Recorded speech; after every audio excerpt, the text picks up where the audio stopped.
김민석 국무총리 후보자 검증을 위한 국회 인사청문 특별위원회를 앞두고 여야 갈등이 고조되고 있는 가운데 증인 참고인 채택이 불발되면서 24일, 25일 이틀간 열리는 김민석 국무총리 후보자 인사청문회는 사상 초유의 증인 참고인 없는 총리 인사청문회가 됐습니다.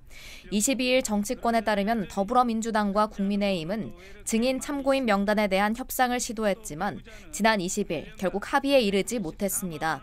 이에 국민의힘 인사청문특별위원회 위원들은 22일 오후 국회에서 기자회견을 열고 어제 검찰이 인사청문회를 사흘 앞두고 후보자의 재산 의혹 수사에 착수했다는 보도가 있었다. 역대 국무총리 후보자 중 검찰 피의자 신분은 처음일 것이라며 증인도 거부하고 자료 제출도 하지 않는 후보는 청문회 자체를 무력화하는 것이라고 주장했습니다. 그러면서 우리는 가족과 전처를 뺀 필수 증인 5명만 요청했지만 민주당과 후보자가 이를 거부했다며 지금까지 제기된 의혹만으로도 청문회 결과는 이미 나왔다고 밝혔습니다. 반면 민주당은 지난 18일까지 논의된 증인 참고인 5명 중 1명을 빼고 새롭게 4명을 요구해 동의하지 않았다며 다시 만나 협상하기로 했지만 국민의힘 배준영 간사가 협의에 응하지 않아 최종 합의에 이르지 못했다고 야당에 책임을 돌렸습니다.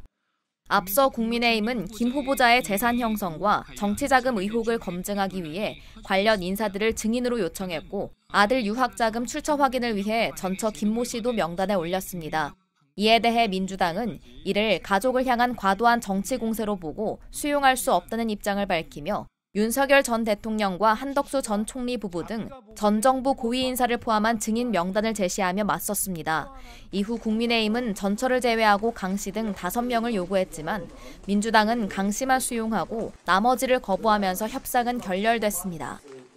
국민의힘은 청문위원들이 의혹을 제기하며 공격하더니 정작 증인을 부르지 않겠다는 건 사실상 검증을 포기하겠다는 것이라고 반발했습니다.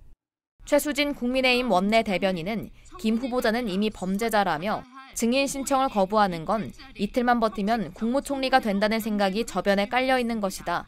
국민을 우롱하는 일이라고 비판했습니다.